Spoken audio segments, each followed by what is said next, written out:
Good morning. This is Stephanie Bryan interrupting your regularly scheduled program. Breaking news today in a case that has gained national attention now for the last 18 years. The case now dubbed as the West Memphis 3. A judge this morning ruled that the men accused of murdering three 8-year-old boys back in 1993 can go free. And a deal worked out with the state. Damian Echols, Jesse Miss Kelly, and Jason Baldwin all pleaded guilty, and in exchange they are being let go. They're processing paperwork right now. No more word on when they will actually be let go. You might recall they were each convicted of killing Stevie Branch, Christopher Byers, and Michael Moore. Prosecutors said in a satanic ritual. They've been in prison since 1994. Miss Kelly and Baldwin serving life sentences, Echols on death row. But they've been fighting their convictions for more than a decade, all along claiming their innocence. They've argued police contaminated evidence, jury misconduct at their trial, and that they've uncovered new DNA evidence not linking to them, but instead tying Terry Hobbs, Stevie Branch's stepfather, to the crime scene. They were scheduled to have an evidentiary hearing in just a little over 3 months, where a judge could have ordered they all three get new trials. While many still believe they should remain behind bars, several of the victims' family members, including Christopher Byers' father, Mark, said outside the courthouse this morning that Echols, Miss Kelly, and Baldwin were made to be pawns. He added police once even considered him a suspect. Echols' mom, Pam Hutchison, added she feels bad for the victims and their families.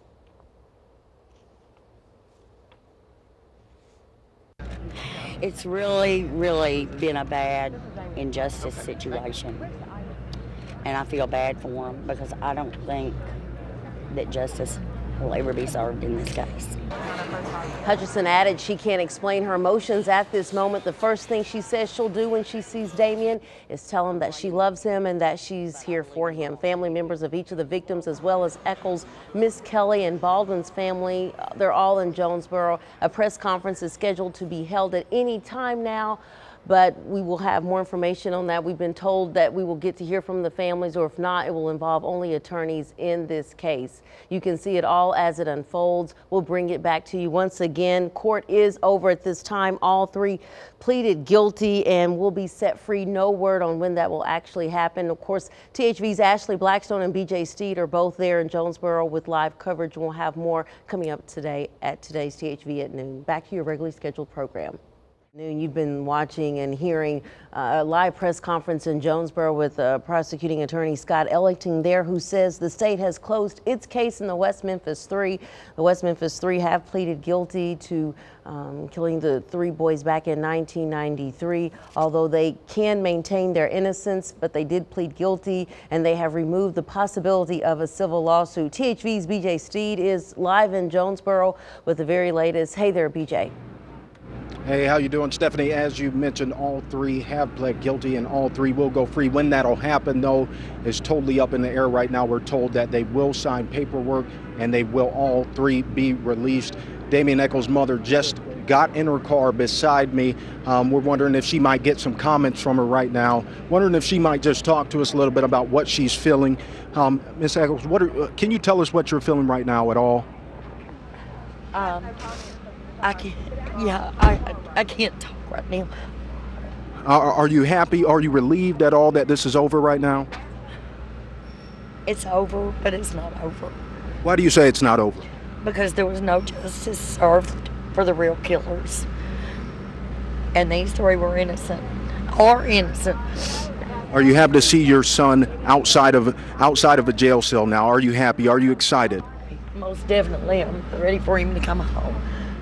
Do you have any clue when he might come home? No. What do you think the first thing you guys will do will be? I really don't know. I'm not thinking straight now. What has these years been like? 18 years down. It has been hell. It's been hell on all of us, our whole family, from the time it starts until the time it quits. Of course, your family is just torn apart. How has it been how was today? How is Damian's spirits? What has he said? Have you got to really talk to him? No, I haven't. I waited around to see if I would get to talk to him, but I didn't get to. And there you guys heard it. You heard from Damian Echols' mother right there, obviously broken up in tears. And highly exhausted from these last 18 years. Again, all three have pled guilty and will be released. For now, we'll send things back to you guys. All right, thanks so much, BJ. He was speaking with Damien Echols' mom, Pam Hutchinson. Very emotional for her and all the families and victims involved. And as you see there, we're just waiting to hear from the three, trying to figure out if they will actually speak or just take questions from reporters. Damien Echols, one of the first things that he said, "Hello, I'm Damien Echols, 36 years old, and I'm being released today for a crime that I did not commit." Jesse Misskelley basically saying the same thing, maintaining their innocence. However, Jason Baldwin decided that he did not want to say anything. There's Jeff Rosenzweig, one of the defense attorneys. Joining me here in the studio is Felicia Epps, UALR professor, and we were talking. You've been watching all this go through, and you says, no surprise there, what Scott Ellington had said. I guess there's a little pause there from the family members. Oh, okay. No surprise in the sense that this is really a way to serve the interest of the state and of the defense, because this was a risky proposition from either standpoint. As Mr. Ellington pointed out, there was certainly a risk once there was a new trial that a new jury, and 3 new juries, as he pointed out, might acquit all 3 defendants. So from the state standpoint, even though, as he said, they would have prosecuted it to the fullest, there was a risk that all 3 would be acquitted. So this type of a deal works everything out. From the state standpoint, as he pointed out, they're still going to be on a SIS for the next 10 years, where if they did something further, be reassessed. From the defendant's standpoint, certainly, I mean, they are happy to be able to go home today and have this all resolved, being able to still maintain their innocence, but having basically said, yes, we believe the state could prove this in a trial, so they wanted to kind of get the best of that as well. And they also removed any possibility of them being able to sue the state. Yes, that was pointed out. That's part of how this would work, because they acknowledged, really, by this plea of guilt, that yes, there's evidence out there that we have committed these crimes, even though we were maintaining our innocence. And part of the agreement was that they would not sue the state. And also, Scott Ellington had said that this plea, I guess, came from the defense attorneys and not from the state, because I guess he always said that the state has always maintained that the 3 that they got were the actual 3 that committed this crime. And he has maintained that, and interested in maintaining the jury verdict. And the defense was really the one that came forward, and would appropriately be the ones that, if something like this was going to happen, would come to the state and try to seek some type of negotiations. And what does this mean for, I guess, the West Memphis 3? Can they collect any type of monies on this from like book deals or anything like that? Now that they've said that they did do it? That part, I have to tell you, and I have to do some additional legal research on that one.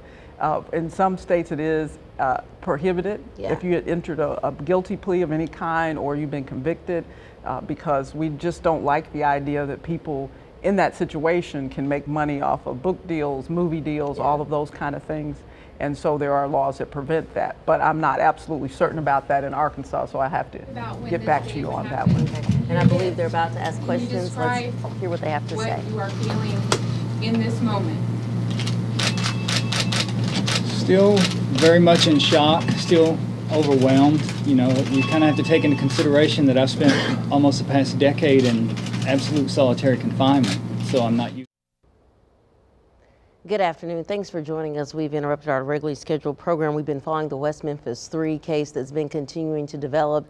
As you know, all 3 have pleaded guilty but have been set free. THV's Ashley Blackstone has been in Jonesboro following this case. She joins us right now. Thanks so much, Ashley, for joining us. You're standing right outside. Are the West Memphis 3 expected to be right there, right behind you, and be released? You know what, Stephanie, we're not sure exactly. This seems to be where everyone, the media, is congregating, as well as West Memphis 3 supporters. You can see the large crowd right behind my shoulder. The doors are closed, cameras are rolling.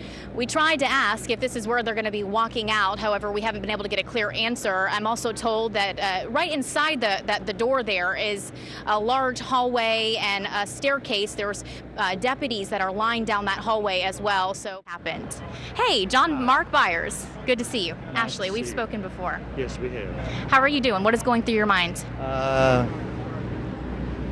Some disappointment and some gladness. You know, I'm glad that they're free. I'm disappointed that it was on the grounds that it had to be on, to have guilty stamped on your head. I still think that it is a terrible, terrible thing in today's time that you get convicted of a crime you didn't do, then 18 years later you come to court and lie about a crime to get out. That just is crazy. John, we spoke on the phone yesterday, and you told me one of your biggest concerns is that your child's killer is still out there, yes, and they're not doing anything about it. Your thoughts? Well, at this point in time, the state might not be doing anything about it, but that does not mean that there's not other people involved in this case, because a lot of people know who is guilty. Their DNA was there, amongst many other things, physical evidence, circumstantial evidence, and it all points to one person. John, for those who might not be familiar with this case or haven't been following it from the very beginning, at the start, you were considered a possible suspect, and then you also came out and said that they were guilty. You said some harsh words, and you've admitted to that. But over the last few years, you have had a change of heart, so let us know why. October 29th of 2007, when the defense team offered all the families to come see and hear the evidence they had, I went. The others chose not to. Since day one, I had questions about them being guilty, and no one would give me the answers. In that October 29th interview, I got the answers, and I followed the evidence like Ken Lanning from the FBI said, and all roads led to Terry Hobbs. John, what is your reaction to seeing the three men together? You have been in contact with the men over the last few years, writing them letters. What was it like to see them together? It was a blessing to see them and know that they'd be going home and not have to ride in a police car shackled up again, that they'd be able to breathe fresh air and eat a decent meal, be with their family. At the end of the day, our thoughts are still on your son. We cannot forget that there are three little boys. There's no winners. You know, three men had 18 years of their life taken away. Gratefully, just by the grace of God, their family gets to have them back. I just have a head marker to go visit, but I know where my son is. He's not lost, and I'll see him again. So do you have any kind of peace or closure? Or, I mean, you've lived this anxiety for 18 years. What now? I couldn't say that I have peace or closure. I could just say that I'm grateful that the three are not in the hellhole they've lived in for 18 years. John, thank you so much for joining us. Pleasure to see you again. We appreciate it. Thank you so much. So John Mark Byers, he is one of the victim's stepfathers that you just heard from, saying that he, of course, doesn't have peace. His thoughts today still on his son as well.